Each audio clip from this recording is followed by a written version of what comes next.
President Trump will welcome Ukrainian President Zelenskyy to Washington today after holding a historic summit Friday with Vladimir Putin in Alaska.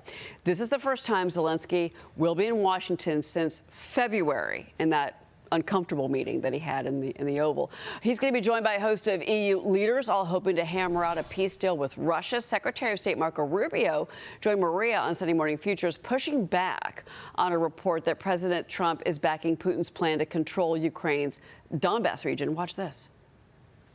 A European diplomat has confirmed to Fox that President Trump supports Putin's proposal for Russia to take full control of Luhansk and Donetsk, all of Donbass. Do you support this move? No, first of all, I don't know who told you that, but they don't know what they're talking about. I mean, the president has said that in terms of territories and stuff, these are things that Zelensky's going to have to decide on. These are things that the Ukrainian side is going to have to agree to. That's all the president is trying to do here is narrow down the open issues, narrow them down, and then see if we can play some role in bringing that closer together so we can stop and end this war once and for all. But people that are out there talking what they don't know with all these stupid leaks and things of that nature, they all want to just sound important. They don't know what they're talking about. The president's been very clear. He, in terms of like what Zelensky's going to agree to, that's up to them to decide. President Trump posting this on Truth Social last night. President Zelenskyy of Ukraine can end the war with Russia almost immediately if he wants to, or he can continue to fight. Remember how it started.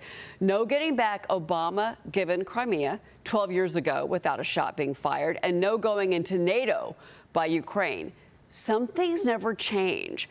Joining me now is Missouri Congressman Mark Alford. Congressman, your reaction to President Trump's post on Truth Social, it seemed a bit combative as we know Zelenskyy arrives today at the White House for this historic meeting. Well, good morning, Cheryl. Thanks for having me on. It is a bit combative, possibly, but look at the attitude that Zelenskyy had in the Oval Office. I think President Trump is setting it up for today to have a big win in the Oval Office. And I think it's going to mean looking at the past a little bit. We realize that Joe Biden broke it. And now the U.S. taxpayers, the U.S. And along with Europe is going to have to buy it, I think, in part by these security guarantees that have been talked about so far. Possibly Article 5 security guarantees. And Zelenskyy, I think, in the end, I've been saying this for some time now, is going to have to make a deal.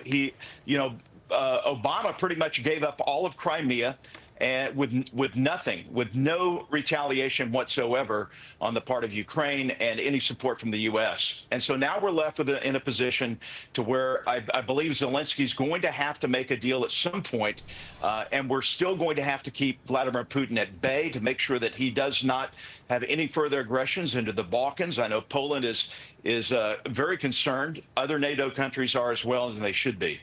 Well, what do you make of the security guarantees, and what exactly do you think that means? I mean, remember President Trump going into this summit with Vladimir Putin, promised severe consequences. He wanted the war ended.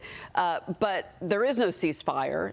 That's off the table. Now we've moved straight towards a peace deal. And, the Wall Street Journal writes the silver lining in all of this is that European leaders say that President Trump told them Putin had agreed to accept these security guarantees for Ukraine. So does the security guarantee, if this is what's going to be promised, do you and your colleagues in the House, in Congress, will you support President Trump on this if this is indeed where we're going?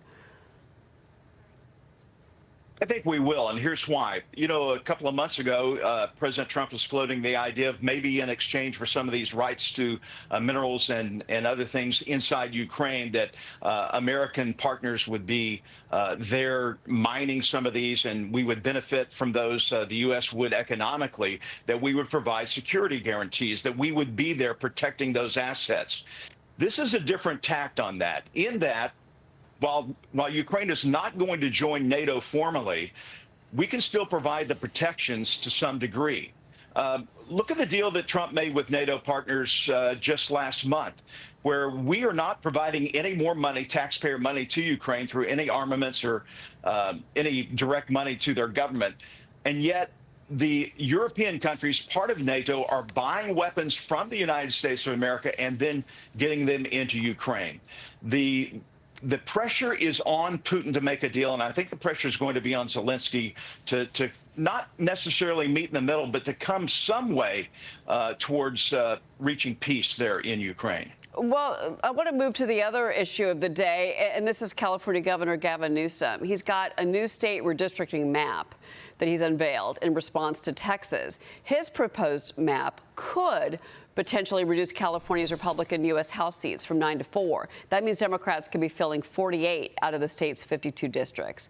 Newsom is pledging to end the Trump presidency through this effort. And Maria had on former House Speaker Kevin McCarthy on yesterday. He told her what he thinks this is really about. Watch.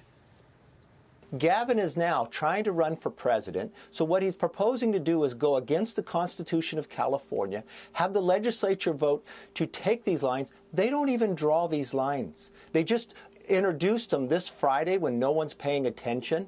They let, in Washington, D.C., the DCCC send them these lines. And you got to think about what this means to California. Now going against the Constitution, but instead of having 9 competitive seats, it will only have 2.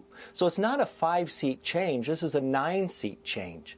They take, in counties, they go split counties 116 times, cities 145 times. This independent commission took 35,000 different comments coming in. Even the legislators not even commenting. This is politicians picking the voters, not the voters selecting their elected officials.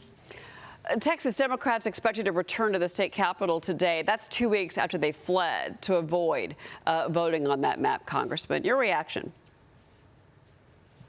Well, look, it's time for the Texas legislature to get back to business. The Democrats have had enough fun showboating for the cameras in Illinois. And look, the Democrats started this to begin with, and now they have a holier-than-thou attitude that somehow gerrymandering is a dirty word. We should be using this to our advantage while we have support and the control of the House. We're proposing to do this in Missouri, to go from a 6-2 state to a 7-1 state that would directly affect my district.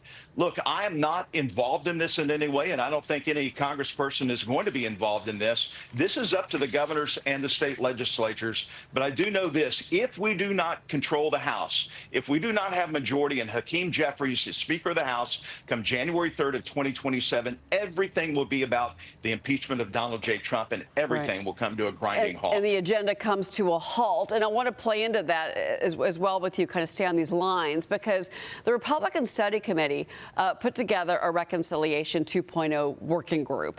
Wall Street Journal and Kimberly Strauss will have a new op-ed out about this. And she's warning a second bill could, quote, be stuffed with policies that bloat spending and hinder growth. And here's what she says. It would be new goodies, industrial policy, protecting home state interests. The real risk here is that fiscal conservatives tee up a vehicle that becomes a grab bag of new spending and bend policy with little to no deficit reduction. Your response? Well, listen, Cheryl, our focus when we get back after Labor Day should be on one thing and one thing only, and that is passing the 2026 budget, getting the appropriation bills through the House floor. We have pretty much done our work on the Appropriations Committee, getting 9 of those 13 bills across the committee floor. 2 of those have been passed on the House floor, but it's imperative that we get back to regular order. We only have 14 days left before the end of the fiscal year, and then we're going to have to either have a government shutdown, which would be disastrous for Republicans, or we're going to have a short-term, in my opinion, a short-term continuing resolution. I hate these continuing resolutions, but look, we also have to pass the National Defense Authorization Act. The Massey bill, the discharge petition for Epstein, is going to cure, and we're probably end up going to have to vote on that. We have enough on our plate to make sure we fund our government without having to do with another reconciliation package. Okay. All right. Well, we shall see a lot of business to attend to when you return from August reset. Congressman, thank you for being here. We'll be right back, everybody.